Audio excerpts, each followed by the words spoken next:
fa izy Velomampta vai ver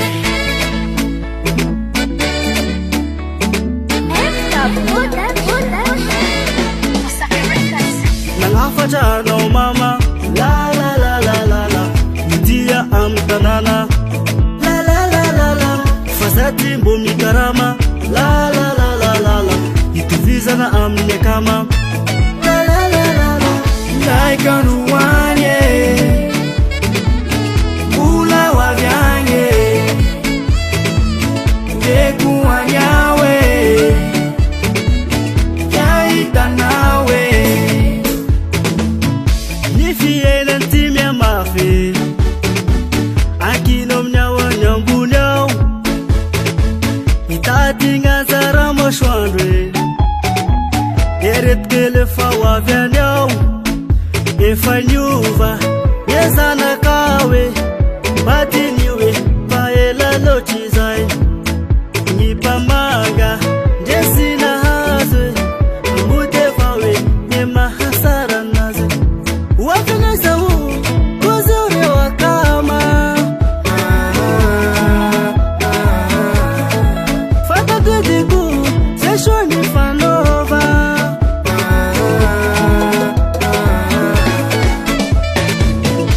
Naikanuanye Mbola hoavy Dekuanyawe Yaitanawe Siatinga kuro papa Ngeana china wingi mama Rawota simkarama Inungi menanyi zaza Mema viti fenga Yusi vitan mishare dala Shofo tuna shishe tukna Zay fotena gaga Sina tau kuveri manre wanake Izina tako kama Aluwa ni ya wande Shangatia kusha mama Niwe ati chabe Alfa baraka luza kaumeza na mane Naikanuanye Mbola hoavy Dekuanyawe Yaitanawe Manakore tao mitade Atenga lebe sizaze Faisa mama ko hoavy Antananga Woro mama ko Hoavy avao Fenga zensi mora Tera tiku mama Naikanuanye Mbola hoavy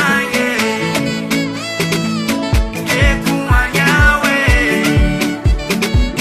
Yaitanawe Agny vao matanana zay le Alokombo rendez-vous Ok, les richad Zante farafasy